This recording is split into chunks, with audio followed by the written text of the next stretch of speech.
Good morning all of you. कल हमने पाठ में पढ़ा, हीरा मोती गया के घर से भाग जाते हैं। भागते भागते वह किसी अनजान गांव में आते हैं।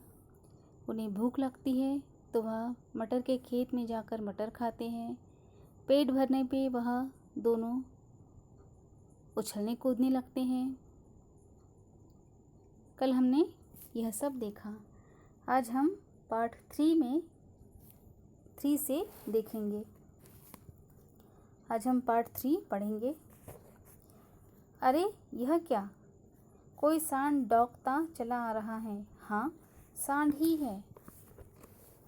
वह सामने आ पहुंचा। दोनों मित्र बगले झांक रहे थे।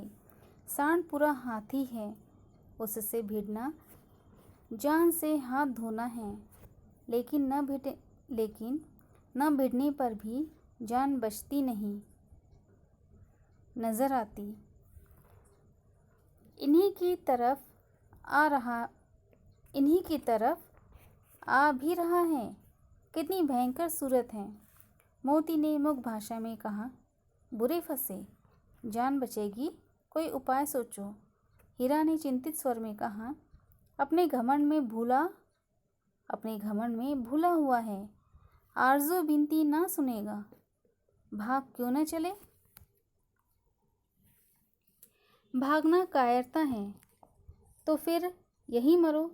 बंदा तो 9 2 11 होता है, और जो दौड़ाए तो फिर कोई उपाय सोचो जल्द।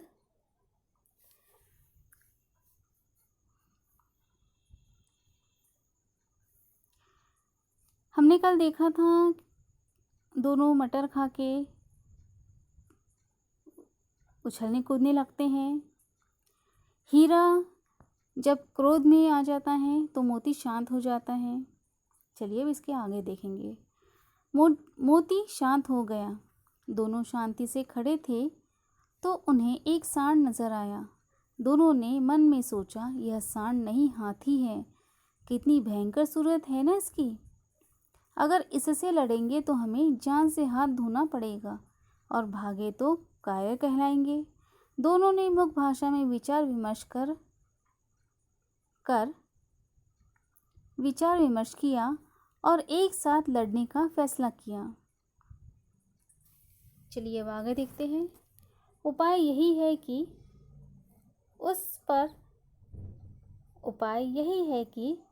उस पर दोनों जने एक साथ चोट करें। मैं आगे से रगेड़ता हूँ, तुम पीछे से रगेड़ो। दोहरी मार पड़ेगी तो भाग खड़ा होगा।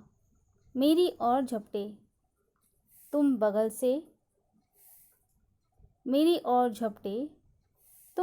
से उसके पेट में सींग घुसेड़ देना। जान जोखिम है, पर दूसरा उपाय नहीं है। दोनों मित्र जान हथेलियों पर लेकर लपके।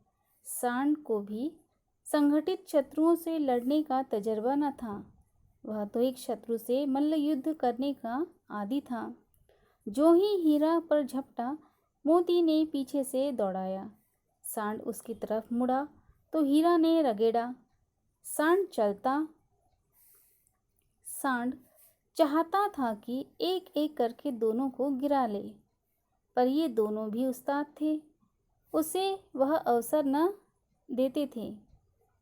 एक बार सांड झल्ला कर हीरा का अंत कर देने के लिए चला कि मोती ने बगल से आकर पेट में सींग भोंक दिया।